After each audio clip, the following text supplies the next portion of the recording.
2019కి ఇప్పుడు జరగబోయే ఎన్నికలకి ఎలాంటి మార్పు చూస్తున్నారు మీరు? గొడ్డలపోటుని గుండెపోటుగా మార్చాడని ఈరోజు ప్రతి ఒక్క పిల్లాడికి అర్థమైంది. ఇక్కడ రాజకీయాలంటేనే ఈ పచ్చని వాతావరణంలో ఫ్యాక్షన్ స్టైల్ ప్రారంభమైపోయింది. అప్పల రాజు లాంటి ఎంతోమంది పశువుల్ని పెంచి పోషిస్తుంది ఈరోజు వైఎస్ఆర్పీ పార్టీ. కేవలం 24x7 కేవలం విమర్శలు ప్రతి విమర్శలు అయిపోయింది. అదే సామాన్య మహిళ అయితే ఇంటికి వచ్చి చెప్పుతో కొట్టేదాన్ని వాడి మంత్రి అయినా ముఖ్యమంత్రి అయినా ఐ డోంట్ కేర్.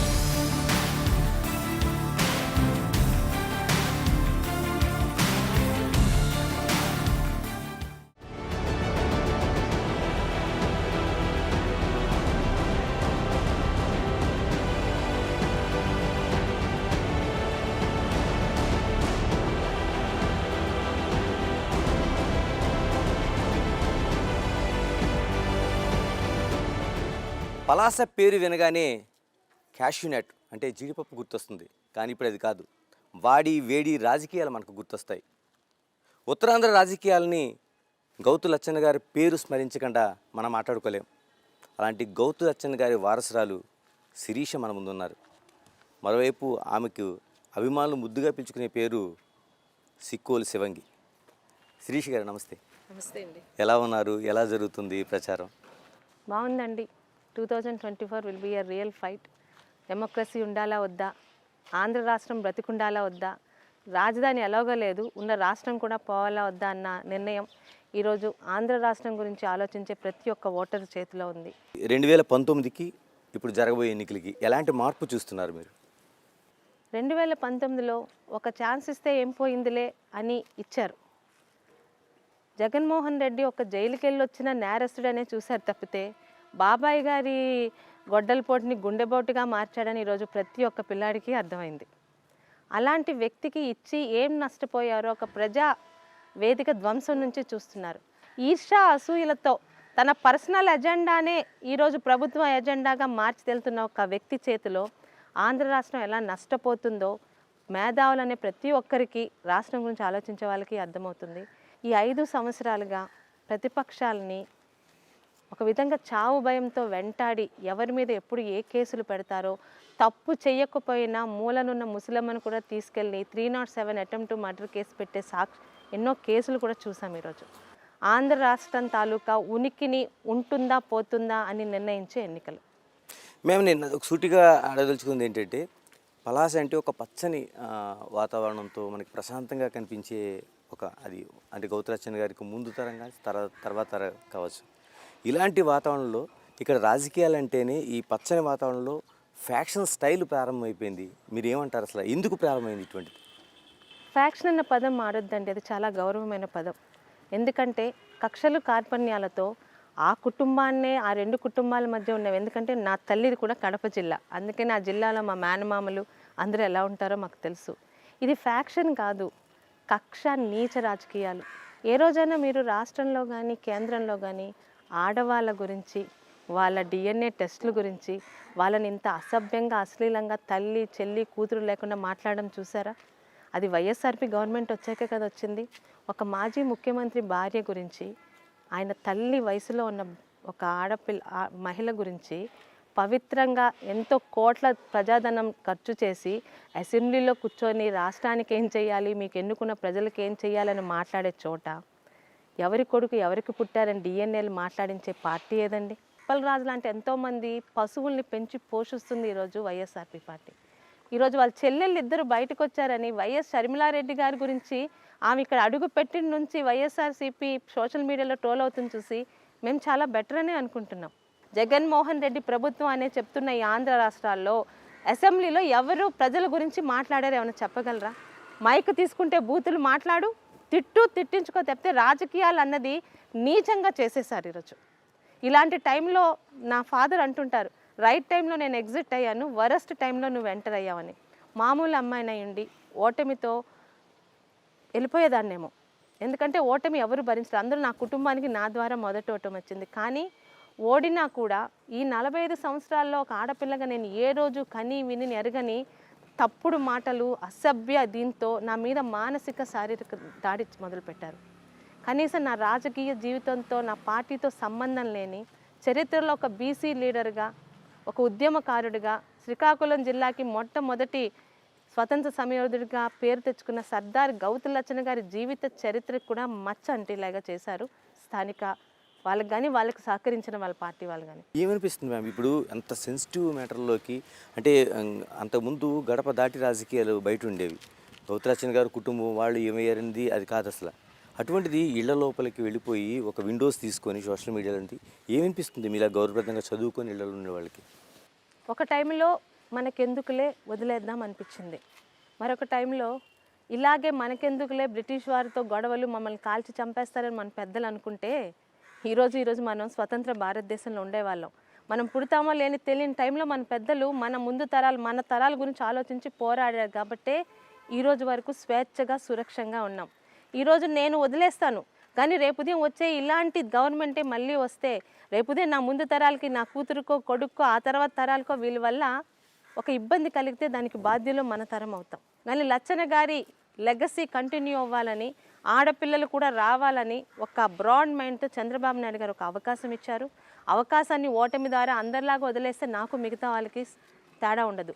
పలాస నియోజకవర్గంలో పార్టీలకు సంబంధం లేకుండా గౌతు కుటుంబం ఎటుంటే అటు ఓటేస్తామనుకునే అనేక గ్రామాలు కుటుంబాలు 4వ తరం కూడా ఈరోజు మాతో నడుస్తున్నాయి. అలాంటి వాళ్ళందరినీ వదిలిపెట్టి నాకు పర్సనల్గా ఏదో ఇబ్బంది కలుగుతుందని వెళ్ళడం భావ్యం కాదని కంటిన్యూ అవుతున్నామండి.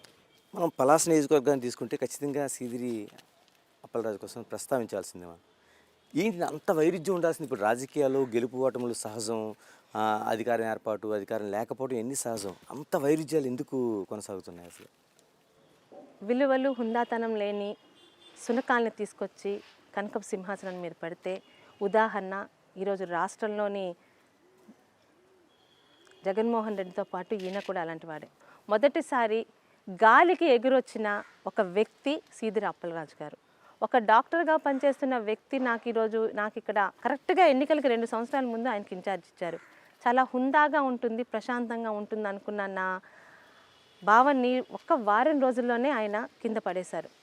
80 అకౌంట్లు మీరు చూడాలని ఒప్పుకుంటే మా ఆఫీసులోనే ఫైల్ ఉంది. 80 ఫేక్ అకౌంట్స్తోని వాటికి పేర్లు ఉండవు. ఈరోజు తెలుగుదేశం పార్టీ కనిపిస్తే అలాంటి ఒక ఊరికి వెళ్ళినప్పుడు అలాంటిది ఒక తెలుగుదేశం ఫ్లెక్సీ కనిపిస్తే మీ ఊరికి నేను రాను, ఆ ఫ్లెక్సీ తీరా మీ ఊర్లో మేము భోంచేనని భయపెట్టి వాళ్ళకి తెలుగుదేశం ఫ్లెక్సీయే కనిపించుకున్న ఒక నీచమైన వ్యక్తి ఆయన. నేను ఊహించలే ఎక్కడ ఈ 45 సంవత్సరాల్లోని ఒక సినిమాలో కూడా అలాంటి క్యారెక్టర్ చూడలే. పేరుకి డాక్టరు, ఒక 18 సంవత్సరాల క్యాన్సర్ పేషెంట్కి నీ ప్రమేయం లేకుండా ఇక్కడ స్పీకరు సీతారాం గారి ప్రమేయంతో నెక్స్ట్ అశోక్ గారి ప్రమేయంతో ఒక 10 లక్షల రూపాయలు చెక్ వస్తే వెనక్కి పంపించిన నీచుడు. పలాసలో మీరు అన్నారు ఒకప్పుడు పలాస అంటే తెల్ల బంగారం, ఈరోజు పలాస అంటే భూ కబ్జాలు, పలాస అంటే కొండలు మింగడాలు, పలాస అంటే ప్రతిపక్షాల మీద తప్పుడు పోలీస్ కేసులు. ఏవండి, ఒక పోలీసు సిఐని ఎదురుపెట్టి ఒక ప్రశ్న వేసినందుకు ఒక తెలుగుదేశం కార్యకర్త అయిన లక్కోజ్ వినోద్ అనే వ్యక్తిని పోలీసుల సమక్షంలో అర్ధరాత్రి గూండాలు పెట్టి కొట్టించి కాలు చేతులు విరిగిపోయిన వాడి దగ్గర 2 మందు సీసాలు దొరికాయని తీసుకెళ్లి పాతపట్నంలో పడేయించే కల్చర్ మా శ్రీకాకుళంలో ఎప్పుడు జరగలేదు. మా తండ్రి గురించి ఎందుకు మాట్లాడాలి? నీకు నేను కదా నా తాలూకా ఇంటి పేరు గురించి మాట్లాడావు అంటే నా గురించి మాట్లాడడానికి నీ దగ్గర లేదా? నేను యార్లగడ్డ శిరీష, గౌతు శిరీష, నా తండ్రి గౌతు శివాజీ, నేను గౌతు పెట్టుకుంటాను, నీకు వచ్చిన నొప్పి ఏంటి? నేను యార్లగడ్డ అని చెప్పడం వల్ల నాకేమై మైనస్ రాదే, నీకెందుకు భయం?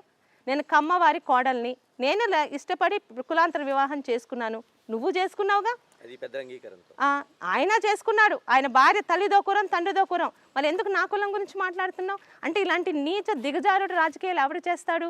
సొంత బలం మీద గెలవలేనివాడు. గాలికి ఒక్కసారి గాలి వస్తే కొన్ని పండుటాకులు పనికిరాని ఆకులు కూడా ఎగురొచ్చి పడతాయి, విస్తరాకులు. అంత మాత్రాన వాటికి బలం ఉన్నట్టు కాదు. మళ్ళీ అదే గాలి రివర్స్ వస్తే ఎక్కడికో పోయి మురికి గుంటలో పడతాయి. ఆ విలువలు లేకుండా ఉండడం వల్ల ఈరోజు నేను అధికారంలో లేను, నా పార్టీ అధికారంలో లేదు, నేను ఇంతవరకు గెలవలేదు, రేపు ఉదయం గెలుస్తాను. కానీ ఎందుకు ఈరోజు ధైర్యంగా తిరుగుతున్నాను? నా ఇంటి గడప కూడా ఎవడు తక్కలేకపోతున్నాడు, నా తండ్రి తాత నిజాయితీ వల్ల. ఈరోజు ఛాలెంజ్ చేస్తున్నాను, 24లోని తెలుగుదేశం పార్టీ పలాసలో ఆంధ్రాలోనే గెలుస్తుంది. అప్పలరాజు ఈ ఊర్లో ఉంటాడా? ఎందుకు ఉండలేడు? చేసిన వెధవ పనులకి, తప్పుడు పనులకి ప్రభుత్వ పరంగా ఎదుర్కోవాల్సి వచ్చి రాష్ట్రం కూడా దాటి వెళ్ళిపోతాడు. ఇలా అంటే గౌతు లచ్చన్న గారి దగ్గర నుంచి ఒక లెగసీని దెబ్బతీసే ప్రయత్నం జరుగుతున్నట్లు మీరు పదే చెప్తా ఉన్నారు. ఎందుకు అంత కుట్ర జరగాల్సిన అవసరం ఏముంది అసలు? The brand name of Gouthu. మీకు చెప్పాను కదా, గౌతు అనే పేరు ఉంటే ఆ పేరు చూసి ఓటేసే పల్లెలు కుటుంబాలు ఇంకా ఉన్నాయి. నాలుగో తరం కూడా మా నంట నడుస్తుంది. గౌతు శివాజీ ఎట్టుంటే అటే మా ఓటు అనే వాళ్ళు కూడా ఉన్నారు. లచ్చన గారు ఎవరో నువ్వు చెప్పక్కల్లా, చరిత్ర పుటల్లో ఉంది. స్వయానా నీ బాస్ అయిన జగన్మోహన్ రెడ్డి తండ్రి గారే ఆయనకి 100 సంవత్సరాల వేడుకలు జరిపించారు. ఈరోజు లచ్చన గారు అసలు ఇక్కడ ఫ్రీడమ్ ఫైటర్ కాదు. లచ్చన గారికి అసలు సర్దార్ అని బిరుదు లేదు. ఆయన ఎవరిదో దొంగతనం చేసి తిరుగుతున్నాడని 10 మంది నీ చుట్టూ ఉన్న పనికిరాని కొంతమంది సునకాల చేత చెప్పించే ప్రయత్నం చేశావు. పలాసలో ఎవరికి చెప్తే లచ్చన గారి పేరు పోతుందా? రాష్ట్రం మొత్తం మీద ఉన్న వెళ్ళి చెప్పగలవా? అంటే ఆ మనిషి తాలూకా ఆ దిగజారుడు రాజకీయాలు మేము చెప్తున్నాను. రాజశేఖర్ రెడ్డి గారు ఏ రోజు మేము ఆ పార్టీలో ఉండలేదు. ఏ రోజు నా తండ్రి ఏ రోజు పార్టీ మారలేదు. ఈరోజు నా ధైర్యం అదే. ఒక్కడు కూడా నన్ను వేలెత్తి చూపకపోవడానికి నా తండ్రి నీతి నిజాయితీ, నా తాత పోరాటాలు. ఒక్కడైనా మీ కుటుంబం వల్ల నా ఆస్తులు పోగొట్టుకున్నాను, నా మీద దాడులు జరిపారు, నన్ను పోలీస్ కేసులు ఇరికించారని ఏ ఒక్కడు చెప్పడు. ఈవెన్ ఈరోజు శత్రువులు కూడా మా గురించి మాట్లాడరు. అలాంటిది ఈరోజు నా తాత గురించి మాట్లాడం. రాజశేఖర్ రెడ్డి గారు మేము ఈరోజు కంటాం ఏంటి, ఆరోగ్యశ్రీ అనే ఒక పథకాన్ని, ఒక కాస్ట్లీ కార్పొరేట్ వైద్యాన్ని ప్రజలకి, పేదవాళ్ళకి తీసుకొచ్చింది రాజశేఖర్ రెడ్డి గారు. రైతులకి ఉచిత విద్యుత్ అనే కాన్సెప్ట్ని తీసుకొచ్చింది. శత్రువైనా బాగా చేస్తే బాగా చేస్తామంటాం, కానీ వాళ్ళని, వాళ్ళ తల్లిదండ్రులని, వాళ్ళ కూతుర్ని, ఇంట్లో ఆడవాళ్ళని తప్పుడుగా మాట్లాడే హక్కు ఎవరిచ్చారండి? నీకు ఎమ్మెల్యే ఎంపీని చేసింది నా గురించి మాట్లాడడానిక? నేను ఇంకా రాజకీయ జీవితంలో ఉన్నాను కాబట్టి ఇక్కడితో ఆగాను. అదే సామాన్య మహిళ అయితే ఇంటికి వచ్చి చెప్పుతో కొట్టేదాన్ని వాడిని. వాడు మంత్రి అయినా ముఖ్యమంత్రి అయినా ఐ డోంట్ కేర్. రాజ్యాంగం నాకు కొన్ని హక్కులు ఇచ్చింది. నా డిగ్నిటీని ఎవడు మాట్లాడే హక్కు ఇవ్వలే. కానీ సోషల్ మీడియాని ఒక వికృతం, అది ప్రజలకి మంచి చేయాలని తీసుకొని వస్తే ఎన్ని రకాలుగా అంటే, నా ప్లేస్లో ఇంకొక అమ్మాయి ఉండి సపోర్ట్ లేకపోతే ఊరేసుకొని చచ్చేదండి. అంత నీచంగా మార్ఫింగ్లు, అసభ్యంగా, అశ్లీలంగా. ఎందుకు నేను దాన్ని కాన్సెప్ట్ అంటే, తను ఏమనుకున్నాడంటే అందరు ఆడపిల్లల్లాగా ఇలా రాయిస్తే సిగ్గుపడి ఇంట్లో ఉంటుంది అనుకున్నాను. నేనెందుకు సిగ్గుపడాలి? వాళ్ళ వెధవులు నా ఇంట్లో నా తల్లి, తండ్రి, నా భర్త, నా కుటుంబం నా వెంట నిలిచారు. నా వెనుకున్న నా సోదరులందరికీ నేనేంటో తెలుసు. అలాంటి రోడ్డు మీద వెళ్తే బోల్డ్ కుక్కలు అరుస్తాయి. కుక్కలు అరిచాయని మేము ఆగిపోలేం కదా. అది నేను బయటకు తీసుకొచ్చాను. ఇలా వీడు రాస్తున్నాడని సాక్ష్యాలతో సహా చూపించాను. He didn't expect that. ఈరోజు అప్పలరాజు అంటే రాష్ట్రం అందరికీ తెలుసు, ఒక పనికి మాలిన పశువుల మంత్రి తప్పితే. వాడికి మా అమ్మ, నాన్న, నా పిల్లలు, నా భర్త ఎందుకండి వాడికి? నేను కదా, నేనేమైనా తప్పులు చేశారో చెప్పండి. వాళ్ళగా భూ కబ్జాలు చేశానా? పోలీసులతో కొట్టించానా? ఎవరు ఆస్తులన్నా తీసుకున్నానా? ఇక్కడ ఉన్న 6 కొండల్ని మింగేశానా? మాట్లాడమని చేసుంటే. నేను సాక్ష్యాలతో చెప్తున్నాను, చూపిస్తున్నాను. మాట్లాడితే కొంతమంది పశువులను పెట్టి ఫ్యామిలీ టార్గెట్ ఏంటి? నీకు చెప్పుకోవడానికి ఏం లేవు కదా. శిరీష గురించి అనడానికి గౌతు కుటుంబం అన్నానికి ఒక మచ్చలేదు కాబట్టి యార్లగడ్డ శిరీష, గౌతు శిరీష, కమ్మ శిరీష, ఇవన్నీ అవసరమా? రాజకీయాలు అవా పనిచేస్తాయి? ఇలాగ శిరీష్ గారు, ఇప్పుడు మీరు ఆ చదువు, ఆ నేపథ్యం, తర్వాత ఇప్పుడు రాజకీయాలు, ఇవన్నీ చూస్తే అప్పుడు శిరీష వేరు, ఇప్పుడు శిరీష వేరు. అంటే ఇట్లాంటి రాజకీయాల్లో కొనసాగాలంటే ఫైర్ బ్రాండ్గా ఉండాల్సిందేనా? ఎవడండి వాడు నన్ను అనడానికి? రాజకీయాల్లో నీకు చెప్పి రాలేదు, నేను వచ్చాను. పైగా రాజకీయాల్లో రావడానికి నా తండ్రి కానీ, నా భర్త కానీ ఎవరు నన్ను తీసుకురాలా. చంద్రబాబు నాయుడు గారు, గౌతు లచ్చన్ గారు లెగసీ కంటిన్యూ చేయాలి, నీతో ఆగిపోవడానికి వీలు లేదని చెప్పి పిలిచి మరీ ఆయన ఇచ్చారు. ఒక పని చేసే నాయకుడితో, అంటే పదవులు వస్తే ఉండి లేకపోతే పబ్జీ ఆడుకునే నాయకుడు కాదు, ప్రతి క్షణం ప్రజల్లో ఉండే నాయకుడితో పనిచేసినందుకు వి ఫెల్ట్ ప్రివిలేజ్డ్. మొదటి రోజు నుంచి ఎలాగైతే అక్కడున్న పిచ్చి తుగ్లక్ జగన్మోహన్ రెడ్డి చంద్రబాబు నాయుడు గారి మీద, ఆయన కుటుంబం మీద, కుటుంబ ఆస్తుల మీద ఎలాగైతే టార్గెట్ మొదలెట్టాడో సేమ్ ఇంప్లిమెంట్ చేస్తున్నాడు ఇక్కడ. ఏమన్నా చేయగలిగాడా? నా మీద సిబిసిఐడి కేసు పెట్టారు. ఎందుకు పెట్టారండి? మీకు ఏమన్నా తెలుసా? ఒక పోస్ట్ రీపోస్ట్ చేశానని దానికి సిబిసిఐడి కేసు ఎవరైనా పెడతారా? ఎవరు పెట్టించారు? పోనీ ఏం చేయగలిగావు? నన్ను అక్కడ దాకా తీసుకెళ్ళి నాకు 10 కోట్ల రూపాయలు పబ్లిసిటీ ఫ్రీగా ఇచ్చావు. నేనేదో భయపడతాను అనుకున్నావు. భయపడడానికి మీ ఇంట్లో పుట్టిన వాళ్ళకి కాదు. రేపు అధికారం పోయిన 2వ రోజు ఇక్కడ ఉండడు అప్పలరాజు. ఛాలెంజ్ చేసి చెప్తున్నాను. చేసిన పాపాలు మామూలుగా వెంటాడవు. ఈ స్కాములు, ఈ భూ కబ్జాలు అవన్నీ ఊరుకుంటామేంటి? ప్రజలకు నిజాలు తెలియాలి కదా. మరి నేనెందుకు ఇలా ధైర్యంగా తిరుగుతున్నాను? నా తల్లి, తండ్రి కానీ, నా పార్టీ కానీ ఎటువంటి తప్పులు చేయలేదు కాబట్టి ధైర్యంగా తిరుగుతున్నాను. మేడం, ఇది పలాసలోన ఉన్న భూమిని పూర్తిగా వ్యవసాయం చేసుకోలేక, ఉన్న భూమిని ఇల్లు నిర్మించుకోలేక అంత విశాలంగా ఉండే వదిలేసే ప్రపంచం ఇది పలాస అనేది. ఇక్కడ భూ కబ్జాలు ఏంటి, అసలు ఈ ఇసుక మాఫియాలు ఏంటి, లేకపోతే ఈ గ్రావెల్ మాఫియాలు ఏంటి, అసలు ఏం జరుగుతుంది? అసలు ఊర్లలోని కొండలు తవ్వేస్తుంటే కనీసం ఎంఆర్ఓలకు రిపోర్ట్ చేస్తే మాకు తెలీదు, మేము మీరు పోలీసులకు చెప్పండి. ఆర్టీఐ యాక్ట్లో అప్లై చేస్తే మాకు సంబంధం లేని విషయాలు మీరు అడుగుతున్నారని రిప్లై వస్తుంది. ఒక సిన్సియర్ కలెక్టర్ గారు అప్పుడు ఇక్కడ ఉండేవారు, వికాస్ మర్మట్ అని, రాజస్థాన్ నుంచి డైరెక్ట్ రిక్రూటెడ్ IAS. 20 డేస్ ఆయన ఇక్కడ ఉంచారు, పంపించేశారు. ఆయనకెళ్ళి రిపోర్ట్ పెడితే వితిన్ 15 డేస్ నాకు రిప్లై వచ్చింది, నల్ల బొడ్లూరు కొండ పగలు కొట్టడానికి తవ్వుకోవడానికి ఎవరికి పర్మిషన్ ఇవ్వలేదు అని. ఆ కాపీ తీసుకెళ్ళి ఎంఆర్ఓకి ఇస్తే, మీకు ఇక్కడ పరిస్థితులు తెలుసు కదమ్మా, నేనేమి మీకు హెల్ప్ చేయలేను. సరే పెద్దలందరిని తీసుకొని ఎందుకు అక్కడ అవుతుందని వెళ్తే మా మీద దాడి చేయించాడు. ఏమని, ఆ ఊర్లో వాళ్ళకి ఎవరి ఊరి పక్కన ఉన్న కొండల్ని వాళ్ళు అమ్ముకోవచ్చట. నా శ్రీకాకుళంలో అది వైజాగ్లో బీచ్ ఉంది, బీచ్ని నేను మీకు అమ్మేసి నేను డబ్బులు తెచ్చుకోవచ్చట. అలాంటి కొత్త రూల్ చెప్పాడు. అది ఆ విషయం పెద్దదయ్యి న్యూస్ ద్వారా సీఎంఓ దాకా వెళ్ళింది. సీఎంఓ వాళ్ళు అడిగారు కొండలు తవ్వుతున్నారు ఏంటి అంటే, అప్పటికప్పుడు అల్లిన కథ ఏంటంటే, ఆ కొండను తవ్వి మేము ప్రజలకి స్థలాలు ఇస్తాము. ఓకే, నువ్వు చెప్పిందే కాన్సెప్ట్ ఒప్పుకుంటా. కొండను తవ్విన అన్ని కోట్ల గ్రావెల్ మెటలు ఎవడు అమ్ముకొని తిన్నాడు, ఎవడి జోబులోకి వెళ్ళాయి? అంటే మీరు అనుకున్న ఆలోచనలో ప్రజలందరూ ఆలోచిస్తున్నారు అసలు? ఖచ్చితంగా. మొన్నటి వరకు వాళ్ళకి ఆ విలువ తెలియలేదు. మొన్నటి వరకు ఎవరికి కూర్చొని రోజు అమ్మ వండి పెడితే తెలియదండి. అమ్మ లేకుండా నీ గిన్నె నువ్వు కడుక్కొని నువ్వు వంట చేసుకోవాలంటే అమ్మ విలువ తెలుస్తుంది. చంద్రబాబు నాయుడు గారు ఉన్నప్పుడు కరెంటు ఛార్జీలు లేవు, తప్పుడు పిచ్చి పన్నులు లేవు. మీ తాలూకా తాతలు తండ్రుల ఫోటోలు ఉండాల్సిన పాస్ పుస్తకాల మీద ఆ తుగ్లక్ ఫోటోలు లేవు. ఇప్పుడు కదా తెలిసి వస్తుంది. మద్యపాన నిషేధం అని అక్క చెల్లెమ్మలు అని మాట్లాడాడు. మరి అక్క చెల్లెమ్మలకి ఏమైనా మద్యపాన నిషేధం చేశాడా? కల్తీ బ్రాండ్తోని వాళ్ళ తాలిబొట్లు తెగేలా తీసుకొస్తున్నాడు. ఏ ప్రాంతానికి మంచి చేశాడు? ఒక రాయలసీమకు చేశాడు, పోనీ రాయలసీమ వాసి కాబట్టి మిగతా వదిలేసిన అది అక్కడ అభివృద్ధి కనిపించారు కదా అంటే, హైకోర్టు అని చెప్పి అబద్ధాలు చెప్పి ఇటు రాయలసీమకి ఆంధ్రాకి ఉత్తరాంధ్రకి గొడవలు పెట్టావు. అక్కడ కనీసం హైకోర్టు ప్రపోజల్ కూడా నువ్వు పంపించలేదని అదే కేంద్రం చెప్పింది.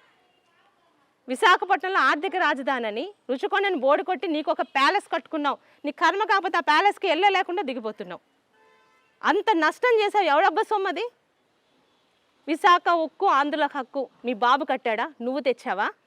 ఎంతోమంది పార్టీలకు అతీతంగా ఒక తెన్నేటి విశ్వనాథం గారు, వావిలాల గోపాలకృష్ణయ్య గారు, గౌతు లచ్చన గారు వేరు పార్టీల్లో ఉన్న మా రాష్ట్రానికి కావాలని ఆ రోజు తెలుగు రాష్ట్రపతిగా ఉన్న బాబు రాజేంద్ర ప్రసాద్ గారితో దెబ్బలాడి తీసుకొచ్చారు. అది ఇంత చూస్తే స్వయాన ఈరోజు 32 కేసులు ఉన్న 9 సంవత్సరాల నుంచి బయట ఉన్న బెయిల్లో ఉన్న ఒక నేరస్తుడు. ఆయన బయట ఉన్న ఆయన నేరస్తుడని అంటారు. నువ్వు తప్పుడు కేసులు పెట్టి చంద్రబాబు నాయుడు గారిని లోపల పెట్టిన ఆయన ఎవరు నేరస్తుడు అనట్లా. అలాంటి వ్యక్తి నుంచి మన రాష్ట్రాన్ని భవిష్యత్ తరాన్ని కాపాడుకునే శక్తి లేకపోతే మనం బ్రతికినా వేస్ట్ అండి. That is the societal responsibility to each and everybody today. ఇలా ఇప్పుడు పలాస అభివృద్ధికి సంబంధించి కేవలం 24x7 కేవలం విమర్శలు ప్రతివిమర్శలు అయిపోయింది. అంతకుముందు శివాజీ గారు ఏ అభివృద్ధి చేయలేదని వాళ్ళంటే, నీ జరిగింది అభివృద్ధి ఏంటని మీరు ప్రశ్నిస్తున్నారు. అసలు ఏమైనా నిజంగా ప్రజలకి ఏమైనా అభివృద్ధి జరిగిందా? మందస మండలం దబార్ సింగ్ వాటర్ సాగర్, దామోదర్ సాగర్, కలింగదల్ సాగర్ ఆ రిజర్వాయర్స్ పెట్టింది తెలుగుదేశం హయాంలో గౌత్ శివాజీ గారు. నీ అభివృద్ధి ఏంటి అని మీరు నన్ను అడిగితే డైరెక్ట్గా తీసుకెళ్ళి చూపిస్తాను. వజ్రప్ కొత్తూరు మండలం 2014లో మా నాన్నగారి జీవితంలోకి వచ్చింది బైఫర్కేషన్ తర్వాత. వజ్రప్ కొత్తూరు మండలంలో ఇవాళ తుఫాన్ షెల్టర్ బిల్డింగ్స్, నువ్వల్ రేవు మంచినీరు రేవు మధ్య 40 కోట్లతో కట్టిన వంతెన, ఇతర హుద్హుద్ హౌసులు, టిడ్కో హౌసులు, రోడ్లు నేను వేసినవి నేను చూపిస్తాను. నువ్వు వేసిన అభివృద్ధి ఏంట్రా బాబు అని అంటే, నలుగురు పిచ్చి కుక్కలు పెట్టి నీ నానేం చేశాడు, మీ నానేం చేశాడు, మీ తాత చేశాడు నేను అడుగుతుంది ఏంటి, నువ్వు చెప్తుంది ఏంటి? నువ్వు నేనేం చేసావు అంటున్నావు కదా, నేను చేసింది నీకు చూపిస్తున్నాను, అయినా అదే సమాధానం వస్తుందంటే అర్థం ఏంటి? చెప్పుకోవడానికి ఏమి లేక, నన్ను అనడానికి ఏమి లేక, ఫ్రస్ట్రేషన్తో తల్లి తండ్రి వారసత్వం. నువ్వున్న పార్టీ ఎక్కడి నుంచి వచ్చిందయ్యా? మీద నుంచి దిగిపడిందా? తండ్రి సీఎంగా చచ్చిపోతే ఆయన బాడీ అక్కడ పెట్టుకొని నాకు సీఎం చెయ్యండి అనే ఒక వారసుడి దగ్గర నుంచే వచ్చింది కదా. మీరు లవ్ మ్యారేజ్ చేసుకున్నారు, ఆ ఫ్యామిలీ అంతా వేరే. వీసీ గారిని తీసుకొచ్చి మళ్ళీ వెంకన్న చౌదరి గారిని కూడా ఇందులో రాజ్యాంగేతర శక్తిగా కొనసాగుతున్నారని ఈ విమర్శలకు ఏం సమాధానం చెప్తారు? అప్పల్ రాజు గారికి 2 అన్నలు ఉన్నారండి. త్రినాథ్ గారు, ఇంకోళ్ళ పేరు ఏదో నాకు తెలియదు. అప్పల్ రాజు గారు మంత్రి అవ్వకముందు ఆయన డాక్టర్ తాలూకా హాస్పిటల్లో చిన్న మెడికల్ షాప్ పెట్టుకొని మందులు అమ్ముకుంటూ ఎవరో టిఫిన్ పెట్టిస్తే తినే త్రినాథ్ గారు 3 సంవత్సరాల్లో మా పలాస నడిమడ్డున ఉన్న రాజా లాడ్జీ అనే ఒక లాడ్జిని 12 కోట్లు పెట్టుకున్నారు. వాళ్ళని ఎవరేం అనకూడదు.